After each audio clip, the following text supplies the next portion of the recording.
Finally ay matutuloy na ang prayer rally na gaganapin nila former President Rodrigo Roa Duterte dito sa Bulacan. At yan ang ating pag-uusapan sa videong ito. Pero bago ang lahat ay huwag kalimutan kayo ay mag-like at mag-subscribe muna dito sa ating YouTube channel para kayo ay updated sa issue ng bansa at issue ng lipunan. So, tuloy na po mga kapolitika itong maging prayer rally ng hakbang ng maisog dito sa Bustos, Bulacan ngayong April 28 at magsisimula po yung kanilang programa is 5 p.m. So kung sino po ang mga taga Bulacan is welcome na welcome po kayong umattend dito sa prayer rally na gaganapin sa Bustos, Bulacan. Now, bakit natin to pinag-uusapan mga kapolitika? Kasi ito palang prayer rally na gaganapin nila dito sa Bulacan is matagal na sana itong nangyari or naidaos.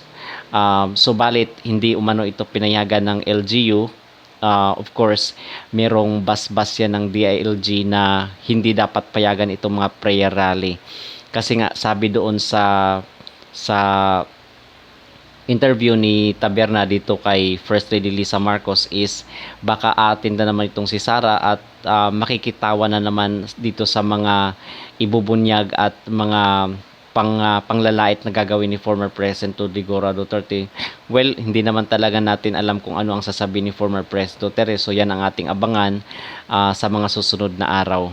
Now, itong Sigadon, yan din ang sabi niya dito sa mga ginagawang rally nila Duterte na kung saan sabi niya is tigilan na daw yung mga rally-rally na ginagawa ng mga Duterte na nananawagan ng destabilisasyon tungkol dito kay Pangulong Bongbong Marcos. At ating napapansin din dito kay Bongbong Marcos no na sinasabi niya na okay naman daw sila ni Sara Duterte, walang problema sa kanilang relasyon. Yan ang sinasabi niya kung nagpapa-interview sa media. Pero ang napapansin kasi natin dito is patalikod na sinasaksak itong si Vice President Sara Duterte at tinitira siya patalikod. So yan ang ating napapansin na kung saan is dapat mag-ingat rin itong si Vice President Sara Duterte, especially nung meron akong napanood na itong si Vice President Sara Duterte as binabalak na tatanggalin sa kanyang posisyon dyan sa DepEd. Okay, kasi napansin naman natin na yung mga previous na cabinet member ni Pangulong Bongbong Marcos is natanggal by the influence of her wife, itong si Lisa Marcos, itong sila Vic Rodriguez nga, di ba? Na kung saan sinasabi niya na nagmakaawa umano itong si Vic Rodriguez na kung saan bibigyan ng pwesto dyan. Pero ang sabi ni Vic Rodriguez is hindi naman daw niya yun ginawa. Okay? So itong maging prayer rally dito sa Bulacan is inorganize ito ng mga private sector. Kasi ang sabi doon is meron umanong banta sa mga buhay ng mga nagpapahiram ng lote dyan sa Bustos, Bulacan. Kasi for example daw ang sabi doon sa balita is binigyan na sila ng permit but while hindi pa naidadaos yung prayer rally is meron umanong mga tao na nakavan na kinakausap yung mga may-ari ng lote at sinasabi na wag daw ituloy yung prayer rally. So of course natatakot din yung mga tao na yon na kung saan doon idadaos yung prayer rally sa kanilang property, natatakot din sila. So, ang nangyayari is umaatras po sila. So, kung ating matatandaan din, itong Bulacan is isa din ito sa mga nagbigay ng malaking boto. Actually, landslide nga dito yung pagkapanalo ni former President Rodrigo Roa Duterte noong 2016.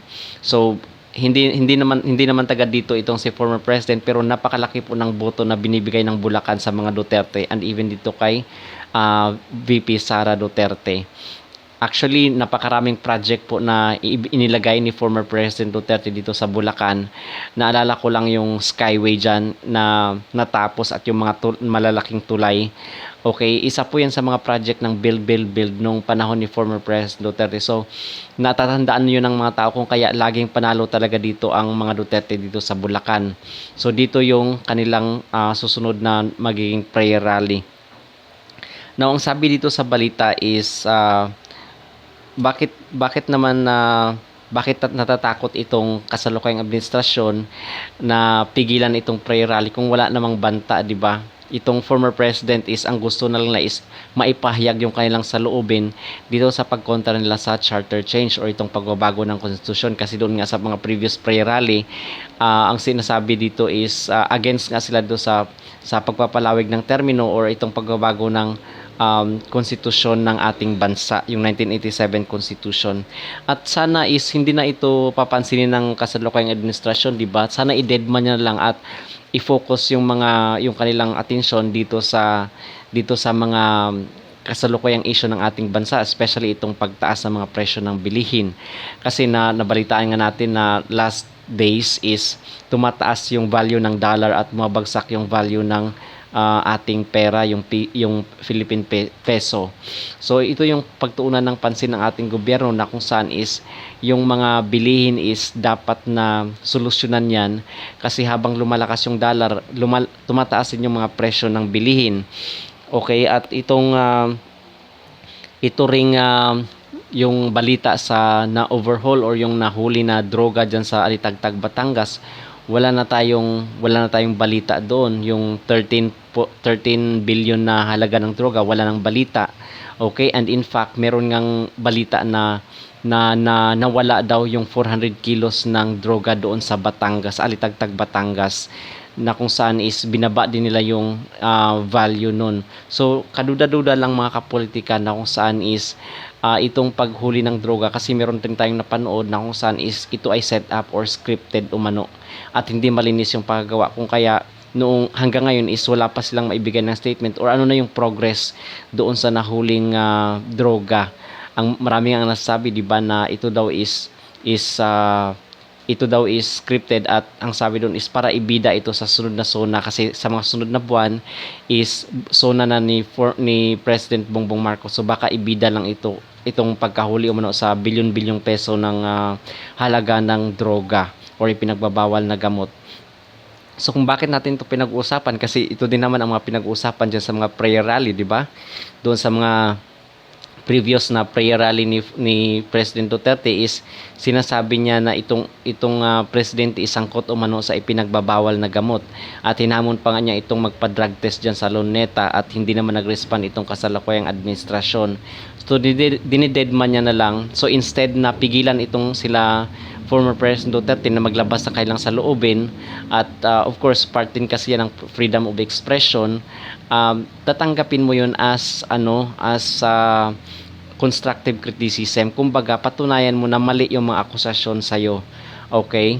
At mga kapolitika, pag-usapan pala natin itong nangyayaring balikatan exercises dyan sa West Philippine Sea, kasi ang sabi doon is papalubugin umano yung barko ng China, made in China. So kung sa atin yun, di ba, parang hinahamon mo yung China na ito yung gawa nyo, tingnan nyo, papalubugin namin. At ang sabi ng China, mga kapolitika, is darating din yung araw na mauubos yung pasensya nila. Kasi tayo talaga yung nanghamon, amin natin sa hindi, Pilipinas talaga ang nanghamon ng gwera dyan sa West Philippine Sea. At hindi tayo pro war, against tayo dito sa war na mangyayari. At in fact, nabalitaan nga natin na sa 26,000 na umano na mga military personnel ang dineploy dyan sa West Philippine Sea. So anong pinaghahandaan nila? Gagawa ba sila ng ganito kalaking military exercise kung wala silang pinaghahandaan, mga kapolitika? At yung mga investment na pumapasok dito sa ating bansa is hindi po sa sektor po ng militarization yung investment na pumapasok mula sa ibang bansa, mula dito sa Estados Unidos. So ito ay paghahanda, mga kapolitika, para sa mga darating na araw. Hindi natin alam ano ang mangyayari, kaya antabayan na lang at abangan natin ang mga sunod na mangyari dito sa ating bansa, kasi alam talaga natin at sigurado tayo na meron silang pinaghahandaan. Okay? So yun lamang ating masasabi, mga kapolitika, at maraming salamat sa pagtunghay do sa ating YouTube channel. Again, huwag kalimutan kayo ay mag-like at mag-subscribe para kayo ay updated sa issue ng bansa at issue ng lipunan.